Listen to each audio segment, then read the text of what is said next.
All right, hey everybody, we're here, we're back.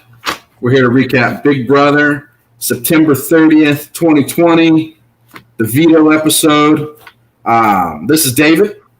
He joins us every Sunday, every Wednesday with me. I do the Sunday, Wednesday show as well. We'll go ahead. You guys know us by now. We'll go ahead. We'll get into the video or the episode. I actually missed the first 2 or 3 minutes of the episode. My dog would not leave me alone. He kept nipping at my hand. So do you want to kind of cover what happened in the first few minutes? It was just probably cap, huh? I kind of missed it too. That's actually funny, but I caught a little bit of it. And from what I understood, it's just basically talking about how Danny wants Christmas out and saying how she's going to be kind of, I guess, tough to beat in the end because she's just such a physical threat. And this is Danny once again hinting at, wanting to start the civil war of the committee just a bit early. And then I guess there was just some like funny scene, or I don't know if it was funny, but Christmas like went over to Kevin and said he's like the block master or something. So, just typical Christmas with the shade, I guess, or whatever you want to call it. So, right. Yeah, I think that's all that really happened in the first few minutes. There's a glare that I can't seem to get off. Can you see that glare? It's a little bit, it's gotten a bit better. There we go. Yeah, that's good. Okay, whatever. That little thing above my head's driving me nuts, but we'll just have to go with it. All right. So yeah, so I actually missed that. The first thing that I saw was actually Nicole and Danny are sitting there. They're talking about only the girls, like the girls that are all getting voted out. And I'm thinking to myself, I'm thinking two things here. One, you're late to the party, right? Like you should have seen this already. If this was going to be a plot line of your game, this should have been on your mind the whole time, immediately, right? The second thing. Okay, just a second. We'll go ahead and we'll cover this. All right, you must be at this point. Yeah, you must be new here. But yeah, so we do the Sunday, Wednesday shows. Russell does the Thursday, Surviving Big Brother. He has former Big Brother players on. They go over the game. He evaluates the gameplay.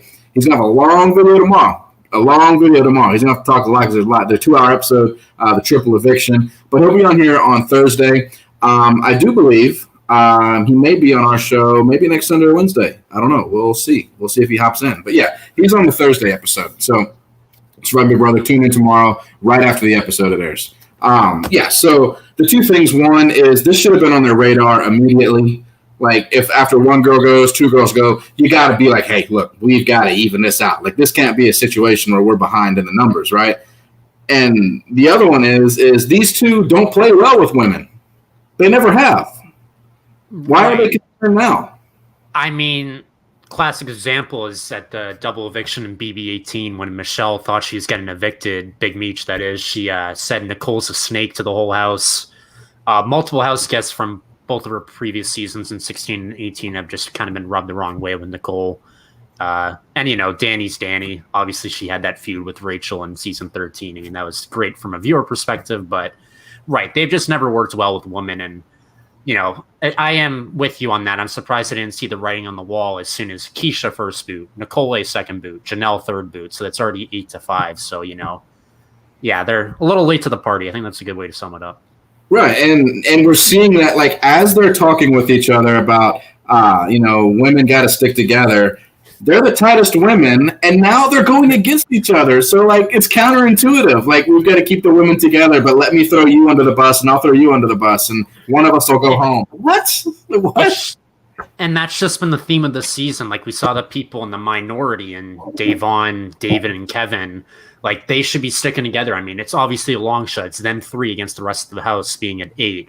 But then, let's stick together, but I'm Davon, and I'm going to, pin the blame on David, even though it'd be better for me to have him on my side. It's just like, just strength in numbers. It's just the theme of the season. People just not wanting to stick together, and we just have the most consistent alliance in the committee just staying the course, and it's working out for them.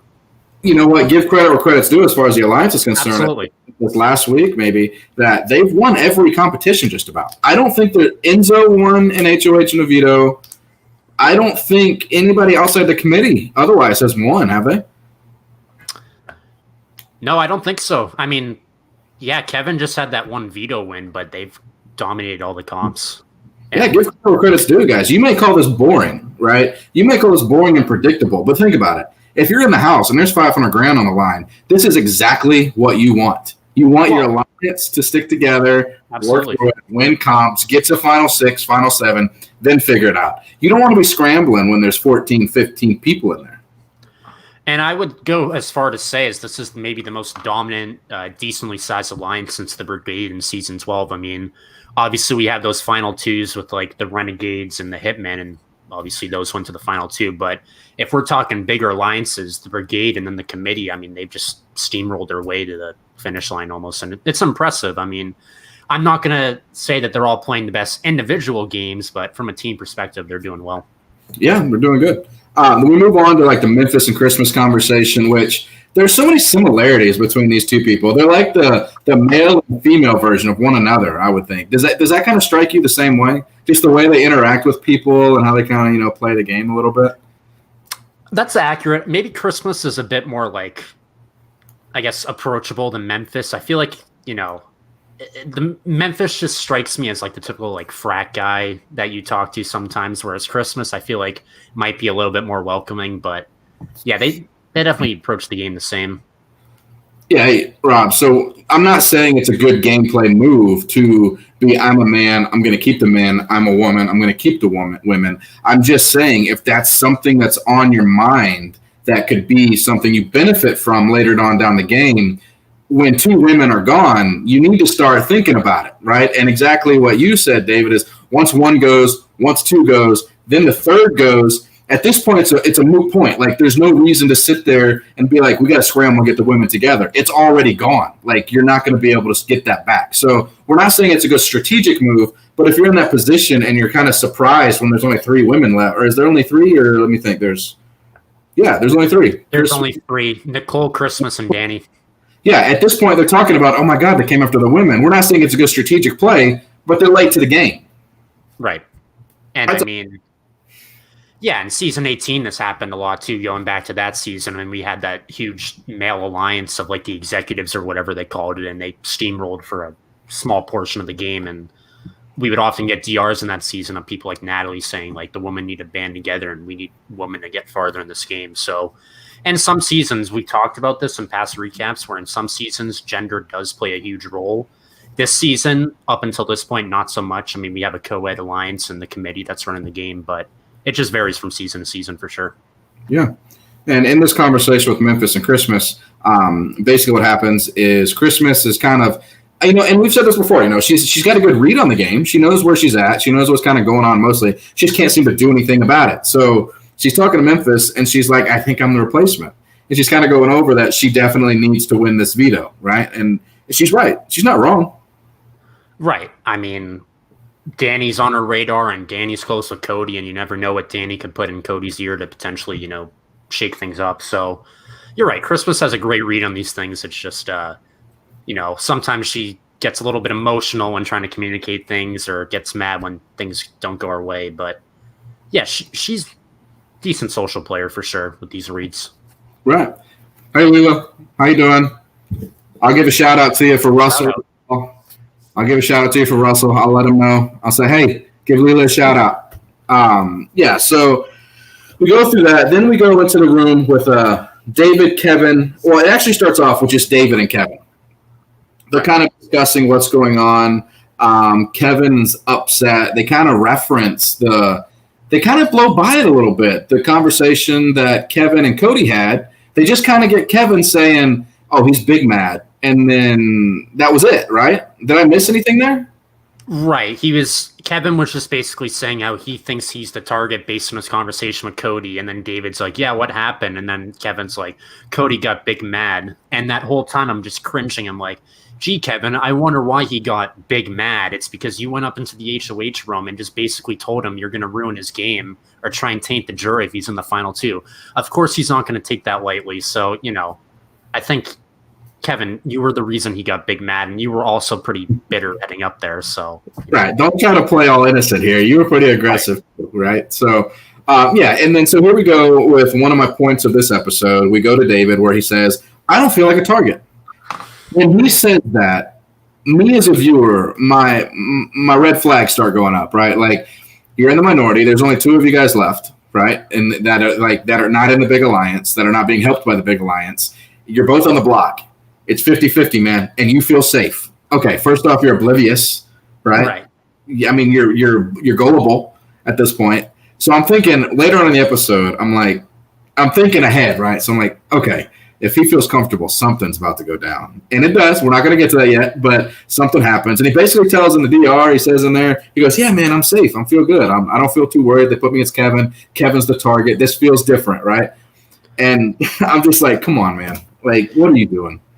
He's walking on thin ice, and I mean, it's just so naive of David to think like he's safe when he has a 50% chance of going home. And it's like they could have easily sent him home multiple weeks earlier, but they keep stringing him along and keeping him along. But I don't know if he's gotten like comfortable just being a pawn on the block or accepted that he's just like a eternal pawn. But just you never feel safe on the block. I mean, it's kind of a cliche at this point in Big Brother, but pawns do go home. We've seen that happen. So I mean, it's just for an all-star to be fully comfortable on the block is a little ridiculous unless your name is Will Kirby. Right, yeah. So then we get so Kevin actually leaves the room. I think Enzo made something up to get Kevin out of the room. Or was there something going on outside the room? Or did Enzo come in and like say, hey man, I gotta go check on this, bro? And what happened there? He's like, yo, this is boiling over, yo. It's going to start leaking everywhere, yo. You got to go check on it. And then Kevin went and scattered off. And then Enzo used this as an opportunity to hype up David and try and get him, light a fire under him to go and win that veto because Enzo, king of shaking everything up, he's going to shake this up if David takes himself off the block. And he's getting all fired up in the DR. He's like, that's it, yo. It's time to make enemies, yo.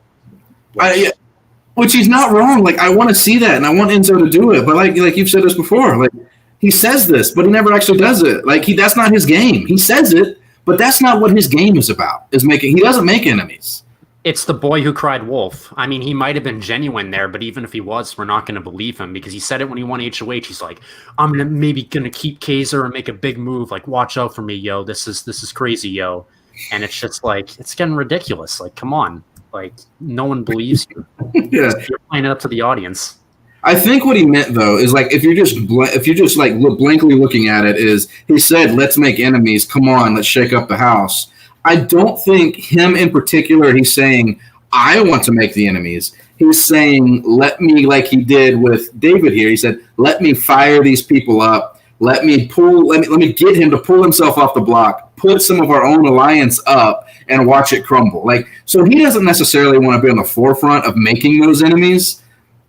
But I mean, it's still not in his gameplay. It's just not. Like Enzo's an in the shadows kind of guy, right? And that's just always how he's been. He's just a very low key, approachable, likable social player, and people want to talk to him. People want to include him in their alliances because he's a likable guy. And however, I mean, obviously we're jumping ahead, but I feel like if he gets to the final two, that could be his kryptonite as well because of how low key he plays. He may have a problem discussing his game in front of a jury, so it's kind of a double-edged sword at this point. I wonder how the jury would vote if you get somebody like, let's say Danny continues the game as she's playing now, right? Where she's planted seeds, she's lying to everybody, she's getting exposed in cases. I wonder if she sits in the final two against somebody like Enzo, who hasn't really lied, hasn't really targeted anybody. How does the jury vote? I wonder. Are they going to – I feel like that's tough, I think, because do you get a bitter vibe from this jury or this like what we have now, or do you get okay, they played a good game vibe? Well, let's see. So how do you feel the first three So, okay, we have Davon and Ian in the jury so far, and Kevin or David are going to be joining them. Do you think they're going to be bitter? Because I feel like Davon is holding a little bit of resentment towards Nicole, obviously, with what went down, so – maybe Davon can be a little bitter. Like, I don't know about Ian, though, because Ian said when he left he respected the game move. But, I mean, we saw him in BB14. When things didn't go his way, he's getting really angry in the house. But that could go either way. And then, I don't know, if Kevin goes to the jury house, he just might be kind of salty that nothing went his way this summer. So. I think I see a bitter jury. I think I do. Honestly, it could go... I think we're going to see a lot of people, especially in an all-star season, where these people have these big egos for being called all-stars. Only 2 people are going to get to the end, and the 9 others are going to be sitting in the jury. So those 9 people could probably have their egos feel bruised a bit. So we could be looking at a bitter jury coming up. I think so. I think we're headed down that road because you've got. I mean, if like I said, this is just in the scenario that Enzo and Danny are at the end. You've got Davon, Nicole. I'm drawing an absolute blank right now. I'm so sorry. Kevin. Those are three people that are gonna vote bitterly. I think like they're gonna vote for who didn't do them wrong. And never underestimate the power of jurors influencing other jurors. I mean, we saw that in BB19 where Cody essentially got a pact going to not vote for Paul, and I feel like someone like Davon could get a pact going to vote against someone in the end. So we could be looking at a majority bitter jury, but surprisingly, or not surprisingly, I feel like if we have Memphis and maybe even Christmas in the jury, I feel like they wouldn't vote bitter. Like I feel like they're able to separate game from emotion, but yeah. So the next the season segment that we had was like we normally say, our good human moments of the episode. It's Kevin and David. And I think this might be my favorite moment that they've had in regards to race relations. And I don't usually get too into this, but Kevin makes a very good point in the house, is that he says he's half Japanese and he's half black, but he's not included 100% in either culture or either race. And normally what happens is in the Big Brother house, you see these claims, right? Like you see people say they don't fit in, they're not included, certain reasons, all that kind of stuff. But they actually went back in some footage and found Davon, who was so gung-ho about making sure the African-American people make it farther in the game, want people that look like her, stick together. And she's telling this to Kevin and leaves Kevin out. Right. I don't enjoy the fact that it happened, but I enjoy the fact that it brings merit to Kevin's issue with not being included, and they're able to give evidence and show us to help us understand. Right, and this was a unique segment for sure because it talks about, as you were saying, Kevin just struggling with, his mixed identity and not feeling accepted in either group. And I thought David had an excellent response there because Kevin was just saying, do you see me as Japanese or black? And David's just like, I see you as Kevin Campbell. So, if everyone could just view everyone like that, the world would be a better place. Right. No, I agree. And I just wanted to cover that because I felt like it was awesome that they had he had an issue. It was validated when he saw it, when they had a clip and showed it to us. And now it's not just hearsay. We actually see evidence and we can view it and say, oh, I understand. I see that happen to you. Because if it happens in the house, it's going to happen outside the house. So, right. So I appreciated it. But anyway, so then we go to, now this is where the episode starts to take a little bit of a turn. We go to Nicole and Christmas are having a conversation.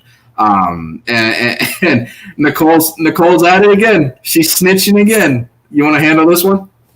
And it's just so annoying, like seeing her snitch because she just doesn't come fully out and say it. She's just basically saying to Christmas how there's going to be a war at Final 8 involving the committee, like it's brewing, it's coming soon, and Christmas agrees. And then she's just like beating around the bush, just like what Tyler did at Christmas when Christmas was HOH. Like they don't spell out for them, and it's so annoying for us as viewers and probably as players. And Nicole's just talking to Christmas and saying, I've had your back. Like I've always been loyal to you. I've never gone against you. And then Christmas is like, all right, like what's going on? Is it Danny?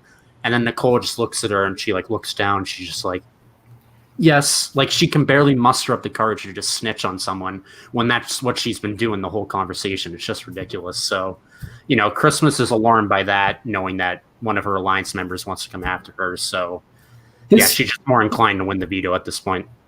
This is a flawless play in her playbook, Nicole. She has mastered this to where she can make anybody out as a bully, as aggressive, and her the victim at any point that she feels she can gain an advantage. Her and Danny have done this together. But she's positioning herself to where Danny's going to take the fall, and now Danny's the new Janelle. She's now bringing in Christmas to be her Danny, and she's positioning Danny to take the fall and be Janelle. And I think it's going to work out for her, honestly.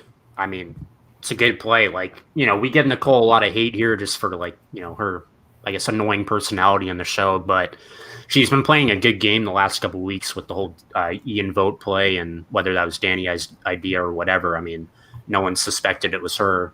or no one's really held it against her. And then this play with Christmas, I mean, when the committee blows up, it'd be so easy to, just pin it on Nicole, like get her out, she's a winner. But she set herself up well. I don't think it's going to work. I don't think it's going to work. But anyway, yes, if you guys follow me on Twitter, you'll see that I tweeted a couple of hours ago that tonight, I don't know, I had playoff baseball, I got NBA Finals, Big Brother, I had another show that I watch on Wednesdays. I ain't got enough time in the day, so I'm recording a lot of this stuff, guys, like the TV shows and stuff like that. This was a priority. I wanted to make sure we watched it so we can do the live with you guys. But yeah, so I don't think it's going to. I don't think it's going to work. I think they're going to wisen up to it, and people like Enzo can see right through that.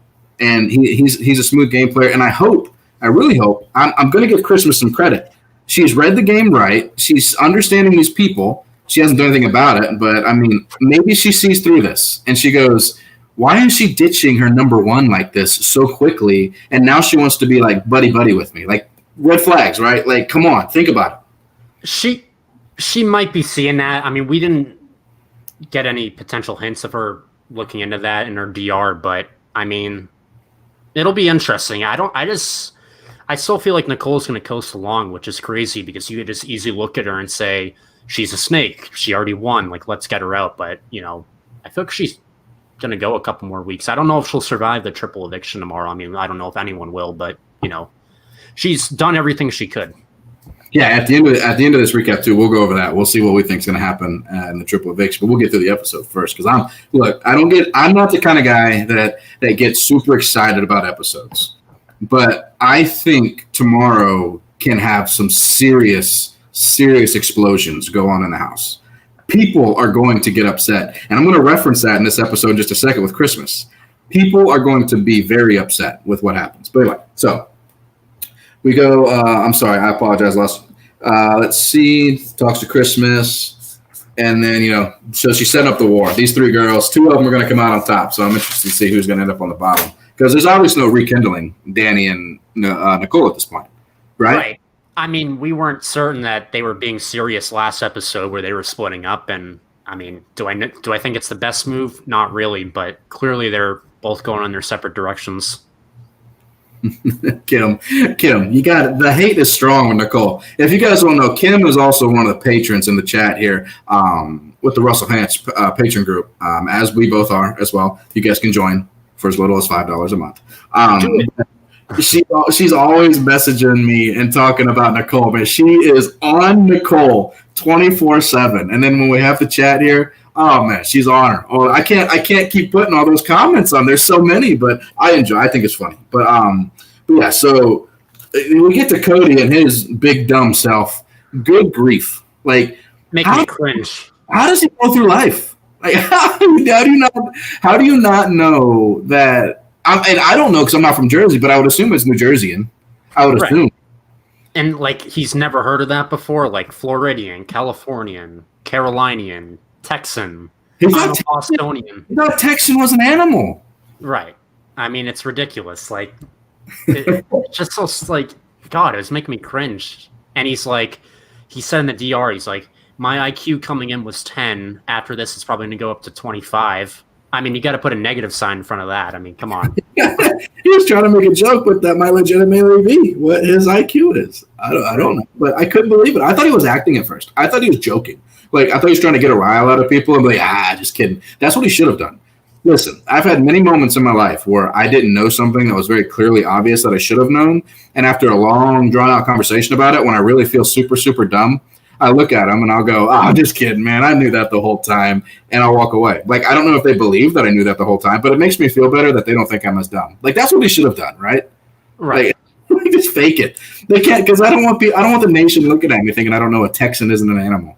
But or what was it? Was it Rennie in season 10? She like didn't know how to count like what time. I forget. There's like some goofy scene with her and Dan. Military time.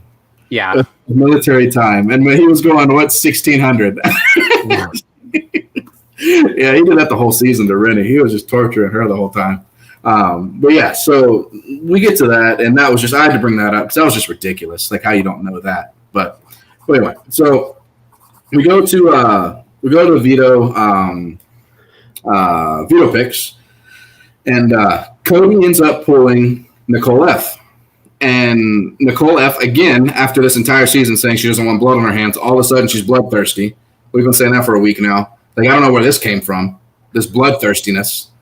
Right. She's like, she went from wanting to lay low, and now she wants to win competitions and, boost her own ego, which she even said that in the DR. I'm like, let's not get cocky here. Like, yeah, you've set yourself up well. I mean, it's impressive you made it this far as a winner and the way you won, but come on, like what's going on here? Like, let's stick to a game plan. Yeah, and Kevin ends up pulling Tyler, which, listen, Tyler, I mean, this is hitting an abnormal rate. Like, how does he do this? How does this happen? Every veto he plays in, every single one. I swear there's got to be like Allison Grodner's just probably, like dumping in a supply of Tyler chips every week just to make sure her favorite. Yeah. Or maybe his chips bigger. Maybe they make it bigger. And then when they're just reaching around, it increases surface area, they grab it. Ooh, Tyler. Like, I just why even pull him anymore? Just put him up there. Like, just make him stand up there. Right. Maybe it's editing. Like, oh, maybe who was it? It was Kevin picked Christmas instead of Tyler, and then Grodner over the megaphone is like, no. We need you to pick Tyler. Yeah, hold the phone, stop everything. Tyler is in the veto now. We're adding a player. Like, come on. Love Tyler, but I mean, come on. After watching season 20, everyone knew that he was Grodner's pet. I mean, it was just ridiculous. Still is. Wouldn't to put himself on the block. So, but yeah. So, and here's where I think production came into play here, right? So David has one. He really has one hope. David, one hope, and that's Enzo at this point, because Enzo pumped him up in the episode. Like, hey man, let's go fight. So David's like, okay, I see an avenue here. Hopefully, I pull Enzo's chip. It always happens, and he pulls House Guest Choice. Like, how often does that happen? Well, what was it last week where Davon and Kevin both got House Guest Choice, and then we had that epic fail of them choosing Danny and Nicole. So it's like, you got to think at some point, yeah, production interference for sure, just for the viewer's sake. But I mean, right. I mean, the quote unquote BB gods were smiling down on David. Yeah, I mean, just like it happens every week. I mean, there's got to be something about it. So this is what I was going to talk about, where I think tomorrow's triple eviction is going to be just nonsense, because Christmas is in an alliance with the people in power. Right. She's not picked for the veto. Yep. She does this arm thing. Like, yeah. I don't know what that was. Yeah, I have no idea what that was. She has no reason to be upset right now, currently, as she is. Like, when she gets upset, it's okay to be worried, but to be outright upset and angry, she gets up and she says something to the effect of, "You guys call me when you backdoor me. If not, I'll see you on Thursday." What? Why? Like, why is that necessary? Like, that's completely unnecessary. This is the second time you've visibly shown your alliance that you're mad that someone else won, when in a numbers game, and you, Christmas Abbott, pride yourself on strength and numbers and taking the whole team to the final two. You should be cheering when someone in your alliance, or just not react at all. You should be doing that when someone in your alliance does well or gets picked for something. But she's mad, and then she makes that comment. We didn't see this in the episode, but it really should have gone the gears turning in all our alliance members' head. Like, she's not with us.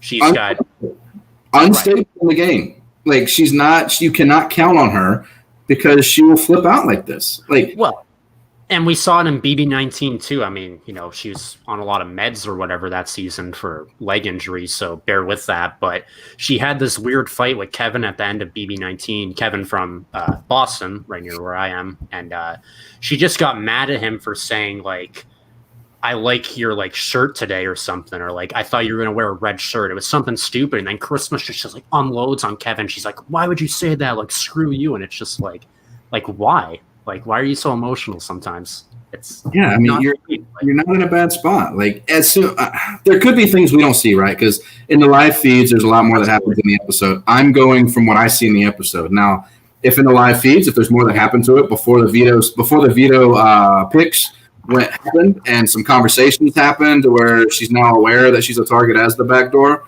currently, not just like there's like a plan in action, that's one thing. But I don't think that happened, did it? I don't think so. I just mean, telling her that Danny's pushing for her. There's no real Cody saying I want to backdoor Christmas. Right. It's just more so Danny trying to, be one step ahead and maybe make something happen. But I don't think Cody has any intention of blowing things up at this point. I mean, that was probably made evident by his nominations being probably the most predictable nominations of the summer, and Kevin and David. Right. Hey guys, if you're watching and when you do watch this video, we appreciate all the views. We're doing great. Thank you. If you wouldn't mind, just go ahead and click that like button there for us. A little thumbs up. Subscribe to the videos. It helps us. It helps the show. And more importantly, like I always say every week, it helps Russell Hantz grow his product. It helps a lot. Just click the like. It's real simple. Doesn't cost you anything. And it'll help us out. We appreciate it, guys. So then we go to Enzo, Memphis, and Cody. They're in the HOH room, and they're basically talking about like the nominees and if the veto's used, what happens? What do we do? Should we not use it? Should we keep it the same? And Memphis says, I think I wrote this down right. Memphis said Dave is the target, right? Of course. I would expect nothing else from Memphis Garrett's mouth. Oh man, this guy, anytime he's on the block, he can't help it. But yeah, he said, "Hey, Dave is the target." Cody is like, the noms, they're not going to change, guys. It doesn't matter what happens. We win the veto. We don't use it. It's not going to change. Then we have that third wheel in there, right? We've got Enzo, who I feel like he does want to make something happen, but he's in there with these two guys. Well, and he's got to act like he's with them. And we see that blank stare from him, and then it takes him a couple seconds to say, yeah, like, that's it, yo. Like, let's keep nominations the same, yo. And then we get to the DR, and he keeps saying again, and he thinks he can convince us because he's super fired up. He's like, yeah, I want to make moves. Like, we're going to do something if I win veto. But honestly, I feel like his intentions are correct or are true. But let's be real. If he won the veto, is Cody... Cody would easily talk him out of whatever he was going to do, and he just, chalk it up as doing whatever the house wants. Yeah. So we kind of get a little bit more Christmas, where she goes back, and now this is where she's crying, right? She starts crying in the DR and saying she's getting backdoored, right? Let me see here. She was emotional, right, because she didn't get the chance to play in veto, and she wants to be able to take her own fate in her own hands, and then everyone in her alliance, except for Danny, gives her a nice little hug while she's laying down. So let me complain real quick. So she's crying, she's upset, she has the potential to be backdoored. She's basically saying it's not fair because I can't even fight to save myself, right? Let's reference her season when Cody was going on the block. Or Cody was on the block. He was the biggest target in the house. He got chosen for veto, and he could have saved himself if he won the veto. And she had the ring of replacement. And she jumps up, cocky, excited, happy as can be, saying, I have the ring of replacement, and I'm going to use it on you, Cody. And was so excited to backdoor Cody. Oh, how the circle of life happens and the tables turn. Now she has the potential to be backdoored, and it's not fair, and it's uncomfortable, and she hates it. Grow up, quit complaining. Sorry. Honestly, right. It's just the hypocrisy. It's like they're drunk with power when, everyone else can have it bad, but as soon as something goes your way, it isn't fair. I mean, I'm getting flashbacks to Christy from last season, just keep saying, it's not fair. It's not fair. It's just like, come on. Like, you got to roll with the punches in Big Brother. It's very rare that you can go through the game without facing any adversity. Like, come on. Yeah, and it was even less fair for what happened to Cody than what could possibly happen to Christmas. The whole first 6 weeks, the house was after him and his girlfriend. I mean, we keep referencing Big BB19, but God, like, that's so hard to watch. So you got to feel for Cody there and Jess. Yeah. But happy they're doing well in life. So we get to the veto competition, and it is our good old buddy Otef. He makes an appearance. He's a little bit different this year, though. He's not a big figure. He's up at Will's patio, and he's a psychedelic salamander. I was gonna say a marijuana smoking lizard, but yeah, we'll go with psychedelic salamander. That'll work. He's pretty rad, bro. He's yeah. surfer bro guy. Talking about Tyler being Grodner's boy, and here we are in a competition with tie-dye, all this kind of stuff that Tyler just loves. But beach balls, all kinds of stuff. And he got picked for OTA, which is the competition he won in his original season. So Grodner, wink, wink. But so I don't want to go in depth on every single round what happened in this because a lot of stuff went down. So we'll kind of just let's just hit the big stuff. The first round is kind of the biggest one, really, is everybody gets the right one except David, who's on the block, finds a $10,000 shirt. And instead of continuing to search, he decides, let me just go ahead. I'll take this 10 grand because I'd rather leave with something than nothing. I can see both sides of this. Can you? I can understand why. He analyzed it perfectly there and saying he'd rather leave with $10,000 than still being on the block and leaving with nothing. So sure, I get that, but I couldn't agree more, Brett. I could not agree more. Just was the real prize that season. Yeah, Cody could not win another dollar on another show. He'll be the greatest winner of reality TV. But anyway, yeah, I'm sorry. Go ahead. No problem. And I get that. Sure, you want to take the money, but again, this just goes back to what we were talking about a few minutes ago, him being too comfortable on the block. Why wouldn't you try and fight for it? And, if you try and fight for it, okay, maybe you don't win, but that shows someone like Enzo, okay, this kid's a competitor, because Enzo was saying to David in that room, he's like, you got to start winning comps. So if you show to Enzo, you've got some game to you, maybe he feels more inclined to fight for you and win this veto. So, I would have kept competing there. I mean, when you're on the block, you can never get too comfortable. And he's got to realize he's already made multiple moves to, piss people off and potentially get them to vote him out. So he's frankly lucky to still be here, but I understand it. I understand both sides. Now, we'll hit Nicole here in a second because good Lord have mercy, how ridiculous is she sometimes. But yeah, so I can see both sides. Here's my take, right? So obviously the goal is to win veto. When he's playing this game, when he plays in this competition, he wants to win veto. If he would have found a shirt early on and got the veto, or got the right shirt and went up there, 10K wouldn't even have been a discussion. There's one spot left. There's two people. You're on the block. You continue to find it and you get nothing and you stay on the block and you probably go home. Or take the 10K and you stay on the block and probably go home. I can see what he's thinking, but I don't think he considered, and obviously at the end of the episode we see, he didn't consider the outlook of him taking the $10,000 to the other house guests. He didn't even consider it. And that's exactly why this is probably really premature, but at this point, even if he's sitting in the final two, I'd kind of be shocked if David's able to win a jury vote because he's made so many moves like that. The whole, did you save me with the power, and potentially blowing up Tyler's game to Dave on and now being selfish and taking the 10,000. Perception is reality, and when these jurors get to the house, even if he's in the final two, are they really going to want to say that they got outplayed by a person who was the first boot? No. So this was probably the nail in the coffin for him potentially winning a jury vote, but you never know. Going back to BB19, I didn't think Josh was going to win, and look what happens. We'll see. Long way to go. I can see both. From his point of view, I can see it. He's like, the stress is on. When there's only one spot left, there's two of you, your game's on the line.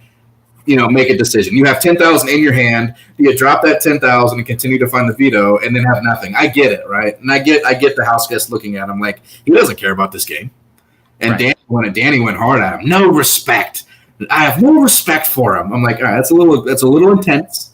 You guys, God forbid people play the game for themselves. I know. Let me tell you something. You talk so great about Dr. Will. Hey, he took a lot of money. All right, he every time he had a chance to get money, he took it. Even when he was on the block, he took prizes. So come on, let's pump the brakes a little bit, guys. Let's pump the brakes.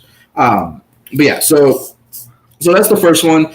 David takes the money. He's eliminated. Let's see here. Christmas has another episode. She's mad that he doesn't respect the game. He doesn't care about the game. He's only here for the money. What? Is that not what you're here for? Right. Honestly. It's ridiculous. And we also got that in that round. We got that. Thank you, Melissa. Right. Thank you. The hypocrisy is ridiculous. And we got that scene with Nicole in that round, like slipping as she's trying to scale the ramp. And she's like, this is so slippery. And then she's like, I need some alcohol. And then she reaches for a glass of alcohol and just starts sipping it. I'm like, what? Like, good God. Why did I need to see that? yeah. So we go to the second round. In the second round, Tyler is eliminated. But he won Mulan. Yeah, I thought that was a prize. Like, I thought he was trying to get a prize.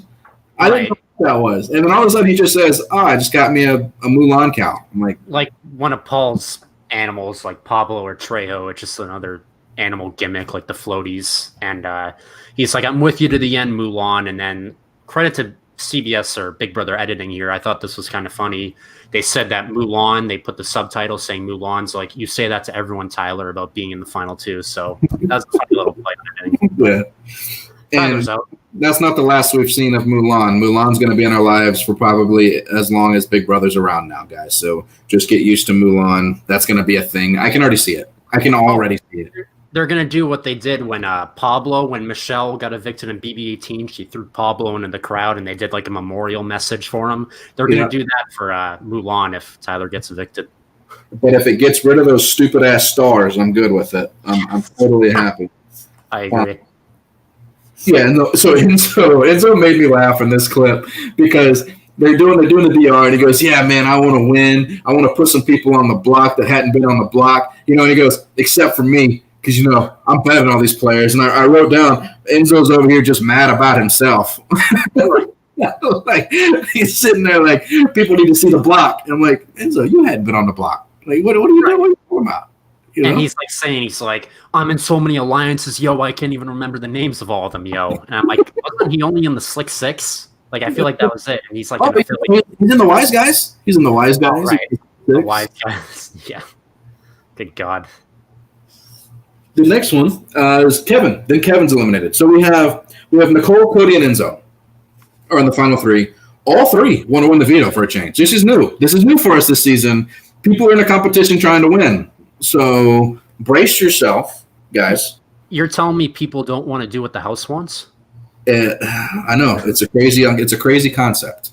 It's weird, but we have a situation here. So Enzo, Nicole, and Cody are going. Enzo gets it, like real quick, and he's sitting up there. And Nicole finds her shirt, and I don't know how much editing there was, but she had to have found it a good 5 to 10 minutes before Cody found his. Had to. Right. The way she looked after trying to get up that rope, she was doing that for a while. Yeah, and I mean, she had plenty of time to go up the rope, and Enzo was just like, you got this. She even almost got up the whole way one time, and then she just like slipped completely down. It is like she pulled an Atlanta Falcons, and she blew a huge lead. Sorry, Falcons fans. That's right. I know. But as a Cowboys fan, I'm totally okay with it. So and a Patriots fan. And hey, there we go. Anyway. Sorry for going down sports roads here. So Nicole is the second one. She's trying to pull herself up. She's working. She's trying so hard, and she's just so pathetic. She can't get up there. And then Cody finds the shirt, and he runs over there, and he basically says, I got no problem passing you up, and just glides his way to the top. And then it took both him and Enzo to pull her rope because she's basically just dead weight. Like, she's just dead weight. Like, she's just laying there, and they're, like, pulling her up. And I kind of understand where Kevin's coming from. He's so mad that Cody gets his way. I mean, Cody's just so good at everything. It's just it would be frustrating for sure. That's a sad story, Brett. I'm sorry about that, man. So then it goes down to Enzo and Cody. Cody ends up winning HOH. I really wish Enzo would have won because I want to see if he actually would do what he said he was going to do. I want to see if he was going to use the veto. I think we know the answer, but I want to see it play out in action. Right. I mean, like I said, I feel like I just would have been like, yo, Cody, yo, I'm thinking about taking David off the block, yo, and then throwing Xmas up or Christmas up there, yo. Like, let's see what happens, yo. And so you don't want to do that. We got to do what the house wants. We got to stay with the alliance. Okay, that's it, yo. I'm not using the veto, yo. That's what the house wants, yo. That's probably what would have happened. I just want to put Kim's comment up there. I hadn't seen her talk bad about Nicole in the chat. So, yeah, they don't have arms. So this is where I was kind of confused as to what was going to happen in the episode, because Cody wins HOH. We immediately go to the DR with Christmas, who she's so excited right now that Cody won HOH. So in the back of my mind, as a Big Brother fan, usually when somebody wins HOH Veto, and one of the nominees or one of their alliance members is super happy and excited, that's not good. They're editing that to show you that there should be some doubt. And it worked on me this episode. I was like, all right, maybe it's going to happen. Maybe Enzo got to Cody and he's going to use the veto. Did you feel that way as well or no? I kind of thought nominations were going to stay the same, just based on Cody's mantra, do whatever the house wants. And maybe Enzo had a second to try and throw like a last-second ditch to try and shake things up. But, Cody's going to do what he wants in his HOH when he has all the power. Yeah, and Enzo had an out. Enzo found an out for what he wanted, right? Because he was pushing for the veto to be used on David, and he could see that it wasn't going that way, right? Like, Enzo's quick. He's smart. He sees it's not going that way, so he's talking with Tyler, and he goes, man, you can't take the money like that. That's it for Enzo. That's all he needed was that to and be back where he needed to be. And that is so smooth and so smart, because when you're in the house, you can't really see that, right? Like, you can't see that kind of that swiftness that he just pulled. Now they forget him pushing for David, I would think. They're like, oh, it's okay. He's back with us now. David took the money. And that perfect example of that is in BB14 when Dan was trying to push Danielle to use the veto on him so he could evict her boyfriend, Shane. He said in that DR when he was trying to make it happen, you want to push, like you want to suggest things to people, but you don't want to push them because then that seems a little suspicious. And, Enzo obviously attempted to do something there with Cody, but as he said, once he didn't see it was working, he changed his tune. He found it quick, and you're probably never going to hear about that again because he's that smooth. That's what I think. That's just my opinion. I could be wrong. But yeah, he said basically David threw his game away. And a side note, we have a DR where Memphis again says he's in a room with a bunch of people. He says again, I got no problem voting out David. So just in case we weren't aware as viewers, you guys in the chat, if you weren't aware, if you're new to the show, if you're new to our videos, Memphis wants to vote out David. That's a thing here. So he wanted to make sure the American people knew. Again, right? Honestly, yeah. I mean, if you didn't know already, Memphis thinks David's a rookie and not an all-star, and he wants to prove to the world that by voting him out. So I've actually got written down the story arcs here as far as the people that are going to be butting heads in the next couple of days, or next couple of weeks, right? So Cody and Kevin, they're going to be going at it at some point. We don't know how long that's going to be, but they're going to go at it. It may only be at the finale. I don't know, but something's going to happen there. If they up in the jury house, there's going to be some communications there that are probably inappropriate. We have Danny and Nicole. That's going to be game and real life stuff because they're tight outside the house. So, right. I mean, when friends come into the game, and things don't go their way, the friendship either it's non-existent after it's just changed. I mean, switching over to Survivor, prime example, Boston, Rob and Lex had a pregame alliance. Rob stabbed Lex in the back, and now they don't really speak to each other. So maybe not to that extent, but we'll see what happens with Danny and Nicole. That's one of the deepest cuts in the history of anything ever. Yeah. But he saves his girl and then gets cut. Oh, man. But yeah, so then we have Danny and Christmas. Danny and Christmas at some point are probably going to butt heads. They're both aggressive in different ways, so they're going to butt heads. And then, as we just mentioned, we have David and Memphis, who that's basically Memphis just against David. So he's like, we've said this. He's just so infatuated with proving David's on All-Star, and he's just like, you're at the kids' table. This is the All-Stars table. It's just like God, he can't get off his high horse. Who was it? Was it Enzo that told him tonight, referenced that, and said, "Hey, you're not new. You're not a newbie no more, man. You played the game." Was that Enzo that said that to him tonight? In that scene where he's trying to fire up David to win the veto, that's what he's saying. Like, you ain't a rookie now. Let's try and win some comps. Like, God. So that's the thing in the house. Like, this guy has been there. He's probably going to be in the final 8, and they're still sitting there talking to him like you don't know what you're doing, which he doesn't, but still, he made it to the final 8. Give the man some sort of a respect here. He made it to the final 8. It's kind of sad. I feel like he could win all the HOHs and all the vetoes here on out and make it to the final 2, and they still wouldn't vote for him. That would be so bad. Like, I just feel bad. Honestly.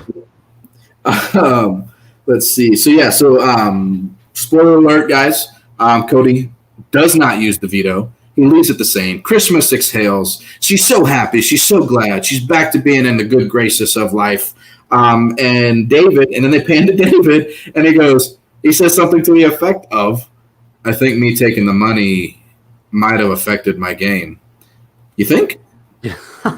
There was not even any secrecy to it. Like, a lot of times when the people who took a lot of money, I know we keep referencing Will, but a lot of the times he did it in the dark, right? Like, they didn't know it was him who did it. But he was just collecting, right? David did it out in the open, right? So, of course, people are going to, like, think something about it. And before that, I think we skipped over this. Cody was talking to David in the other room, like one of the bedrooms. And he's like, David, what the F are you doing? Like, why would you take the money right away? You're on the block. You can't act like you're so safe. So, as condescending as Cody was being, it's just like, not a good look for David. But he keeps having these blunders. And it's Kim, this is where I got to draw the line, Kim. All right?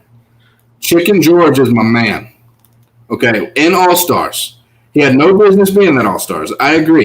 But towards the middle of the season, towards the end, this man was doing everything he could. He went on slap for the season. He shaved his head. He burned his clothes. He used a veto. I cannot remember now. He did use a veto to get out a big target that he won. Hey, Chicken George is my guy. And he knew he wasn't supposed to be there. He was aware. He's like, ain't no way I'm an all-star. But I'm gonna sell the house to get as far as I can. And you know what? Dr. Will respected it. So he brought him into Chilltown and let him cruise a little further than he should have been. So, hey, Chicken George is a jury threat, too. Yeah. Huh?